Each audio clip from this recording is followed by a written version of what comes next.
साथियों नमस्कार। मैं आपका दोस्त अनिल सोलंकी। मेरे यूट्यूब मंच लाउड जाट वॉइस में आपका स्वागत है। साथियों, जब से हरियाणा का रिजल्ट आया है तब से कुछ बुद्धिजीवी, कुछ पत्रकार और कुछ राजनीतिक विश्लेषक अपने विश्लेषण में ये बात बोल रहे हैं कि हरियाणा में अब जाट राजनीति का पूरी तरीके से अंत हो चुका है। हरियाणा का समाज पूरी तरह से जाट गैर जाट में पोलराइज होकर वोट डाल रहा है और उसका परिणाम ये है कि बीजेपी ने हरियाणा में बहुत ही बड़ी जीत हासिल की है। 48 सीटें जीतने को बहुत ही बड़ी जीत बताया जा रहा है और कांग्रेस जिसने 37 सीटें जीती हैं उसको बहुत बड़ी हार बताया जा रहा है और भूपेंद्र हुड्डा को पूरी इस कांग्रेस की हार का खलनायक बता के पेश किया जा रहा है, जो अभी 10 दिन पहले तक बहुत बड़े नायक थे।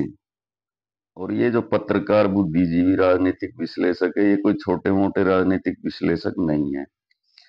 मैं बहुत ही इज्जत करता हूँ, बहुत ही वरिष्ठ सम्मानित पत्रकार है नीरजा चौधरी, विनोद शर्मा और कपिल सिब्बल, जाने माने वकील। वो एक यूट्यूब मंच पे चर्चा कर रहे थे जिसमें नीरजा चौधरी ने बताया कि भाई भारतीय जनता पार्टी ने हरियाणा के नॉन जाट मतदाताओं को ये बात समझाई कि अगर कांग्रेस सत्ता में आई तो जाट राज वापिस आ जाएगा और उससे समाज पोलराइज हुआ। लेकिन उन जैसी वरिष्ठ पत्रकार को, बुद्धिजीवी को ये शोभा नहीं देता कि आधी अधूरी बात जनता को बताएं और गुमराह करें। कांग्रेस को 37 सीटें भले ही मिली हो, लेकिन तकरीबन 40% वोट मिला है भाजपा के बराबर। अब कुछ तकनीकी बातों की वजह से भाजपा उससे 11 सीट ज्यादा ले गई और उनको ये भी बताना चाहिए देश की जनता को कि केवल 22,000 वोट अगर कांग्रेस को और मिल जाते तो वो 9 सीटें और जीत जाती और उसको बहुमत मिल जाता 37 और 9 46। वो 9 सीट जीतती तो भाजपा हारती। और एक बात जो जनता को गलत बताई जा रही है वो ये बताई जा रही है कि हरियाणा का समाज जातिवाद में पोलराइज होकर उसने वोट डाला है, जो कि बिल्कुल झूठ बात है। वो झूठ किस मायने में है? हरियाणा के अंदर जाटों की जनसंख्या 25 से 30% के बीच में है। जाट तकरीबन 27-28% है और सिख जाट तकरीबन 3 से 4% है। और उस 30% में भी 5 से 7% या 8% जाट आज भी बीजेपी को वोट देते हैं। उसकी हिंदुत्ववादी विचारधारा से वो प्रभावित हैं। तो बचे 22-23% जाट, वो भी इंडियन नेशनल लोकदल और कांग्रेस में डिवाइड हुए हैं। मैं भी आपके सामने तथ्य रखूंगा, इंडियन नेशनल लोकदल ने कितनी सीटों पर कितना वोट प्राप्त किया है, जो कि एक जाटों की पार्टी है और उसको मिलने वाला वोट तकरीबन जाटों का ही वोट होता है। इसके अलावा कांग्रेस के बागियों ने बहुत सारी सीटों पे 50,000 से ज्यादा वोट प्राप्त किए हैं। वो वोट भी तकरीबन जाटों का था। तो जो 22-23% वोट बटा, उसमें भी तकरीबन 7 या 8% वोट कांग्रेस के बागियों और इंडियन नेशनल लोकदल में गया है। उसकी वजह से तकरीबन 15% वोट ही ऐसा है जो कांग्रेस को जाटों का मिला है और कांग्रेस का वोट है 40%। तो जो बाकी का 25% वोट है वो कहां से आया? इन बुद्धिजीवियों, पत्रकारों को, जनता को ये बात बतानी चाहिए। अभी मैं आपके सामने कुछ तथ्य और आंकड़े पेश करता हूं। इंडियन नेशनल लोकदल, जो किसी जमाने में हरियाणा में जाट जाति को रिप्रेजेंट करती थी और बहुत ही मजबूत पार्टी थी, और उसके नेता चौधरी देवीलाल जो 2 बार मुख्यमंत्री बने, 1977 में उन्होंने 90 में से 75 सीटें जीत के कांग्रेस को पटखनी दी और 1987 में 90 में से 85 सीटें जीत के कांग्रेस को पटखनी दी। उसको कहते हैं चौधर खत्म करना। ये 48 सीटें जीतना, या पिछले चुनाव में 40 सीटें जीती थी, उससे पहले 47 सीटें जीती थी भाजपा ने, ये कोई जीत नहीं होती, ना इससे किसी की चौधर खत्म होती। ये अपने दिल को एक झूठी तसल्ली देने वाली बात है। उस इंडियन नेशनल लोकदल ने, जिसका कभी हरियाणा की राजनीति में दबदबा था, इस चुनाव में किस किस सीट पे कितने वोट प्राप्त किए ये मैं आपको बताता हूँ। डबवाली सीट जो कि इंडियन नेशनल लोकदल ने जीती है, 56,000 से ज्यादा वोट। रानिया सीट जो जीती है, 43,914। एलनाबाद सीट जो चौधरी अभय सिंह चौटाला हारे हैं, 62,865 वोट।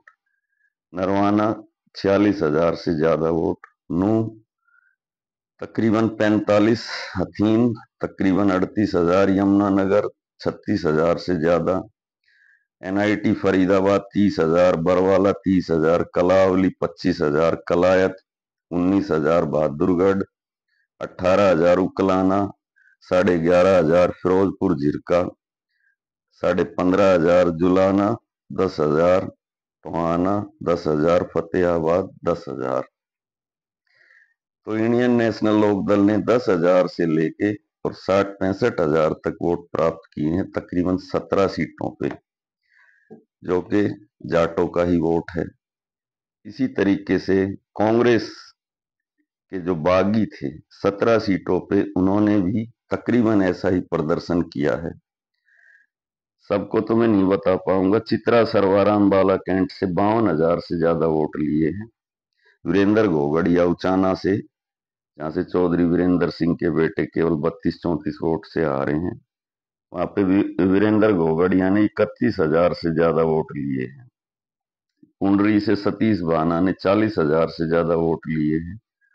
बरवाला से संजना सतरोड़ ने 30,000 के आसपास, बल्लभगढ़ से शारदा राठौड़ ने 45,000 के आसपास, पानीपत ग्रामीण से विजय जैन ने 43,000, हर्ष छिकारा ने 15,000 गोहाना से, और सतीश गसोला ने बगरा से 26,000 के आसपास वोट लिए हैं। तो जहां वोटों में इतना डिवीजन है, इतने सारे वोट कांग्रेस के बागियों ने लिए, जो हुड्डा का नाम लेकर ही चुनाव लड़ रहे थे। और इंडियन नेशनल लोकदल का भी मैंने आपको बताया, वो भी सारे वोट जाटों के ही उसने लिए हैं। तो इतना डिवीजन वोटों में होने के बावजूद भी बीजेपी को केवल बहुमत से 2 सीटें ज्यादा मिली हैं, और उसको कुछ लोग लैंडस्लाइड विक्ट्री बता रहे हैं। और उसके अंदर भी बहुत सारी बातें हैं, किस प्रकार से चुनाव आयोग ने बेईमानी की है, चुनाव आयोग ने मतगणना को धीरे किया है, किस प्रकार से जो ईवीएम है उनमें 99% बैटरी मिली है। वो तो खैर जांच का विषय है, क्या हुआ है क्या नहीं हुआ है। अब बात करते हैं हरियाणा के अंदर जाट राजनीति का भविष्य क्या है। जाट राजनीति कभी हरियाणा में खत्म नहीं होगी। ये जो पत्रकार राजनीतिक विश्लेषक हैं, ये अपनी टीआरपी बढ़ाने के लिए, अपने चैनल की फैन फॉलोइंग बढ़ाने के लिए ऐसी बातें करते हैं। हर राज्य में एक डोमिनेटेड कास्ट होती है।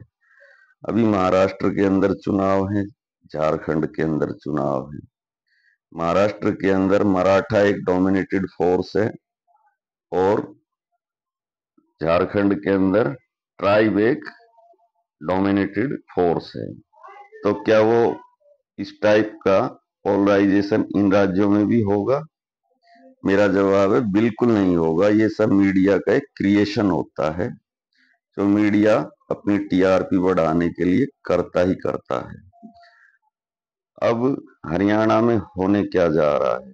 हरियाणा में होने ये जा रहा है कि कांग्रेस पार्टी इतना अच्छा प्रदर्शन होने के बावजूद, 37 सीटें और 40% वोट हासिल करने के बावजूद, भूपेंद्र हुड्डा को सजा देने जा रही है, उनसे नेता प्रतिपक्ष का पद छीनने जा रही है, और उनकी जगह भजन लाल के बेटे चंद्रमोहन बिश्नोई को नेता प्रतिपक्ष बनाने जा रही है। चंद्रमोहन बिश्नोई एक बहुत ही महान नेता है। नारी का उन्होंने बहुत सम्मान किया है। वो एक समय में मुसलमान बन गए थे, और उन्होंने अपने बीवी बच्चों को छोड़ के एक तलाकशुदा महिला के साथ वो भाग गए थे, उप मुख्यमंत्री के पद पर रहते हुए। बाद में उस महिला को भी उन्होंने छोड़ दिया, और फिर उसकी कैसे कैसे हत्या हुई, क्या हुई, वो सब आपको पता है। और इन्होंने अपना धर्म भी बदल लिया था। तो मैं इनको बृजभूषण शरण सिंह और एक वो जो गोपाल कांडा की श्रेणी का महान नेता मानता हूं, जिसको आज कांग्रेस अपना चेहरा बनाने जा रही है। गैर जाट राजनीति कांग्रेस भी अब करना चाहती है। तो खैर, कांग्रेस को मुबारक हो उसकी ये नई रणनीति। उसके बाद क्या होगा, दो चीजें होंगी, हो सकती हैं। भूपेंद्र हुड्डा चुपचाप रहें, पार्टी में ही बने रहें, अपने वक्त का इंतजार करें। अगर ऐसा भूपेंद्र हुड्डा ने किया तो उनके लिए ये एक आत्मघाती कदम होगा और इंडियन नेशनल लोकदल पार्टी दोबारा से हरियाणा में जिंदा हो जाएगी। क्योंकि जाटों को कहीं तो जाना ही पड़ेगा। कांग्रेस भी अगर नॉन जाट की राजनीति करेगी, भाजपा तो खुलेआम कर ही रही है, तो जाट कहां जाएंगे? उनका पुराना ठिकाना इंडियन नेशनल लोकदल ही है। और अगर हुड्डा ने, जैसा कि लग रहा है, उन्होंने कल विधायकों को दिल्ली बुलाया था और 37 विधायकों में से 30 पहुंचे थे, 31 में हुड्डा जी खुद हैं। अगर उन्होंने जगन मोहन रेड्डी वाली राह अपनाई, कांग्रेस को तोड़ा और हरियाणा कांग्रेस के नाम से कोई पार्टी बनाई, तो फिर जाट राजनीति दो ध्रुवों में बटेगी। देश वाली जाट हुड्डा के साथ रहेंगे और बांगरू और बागड़ी जाट चौटाला परिवार के साथ जाएंगे।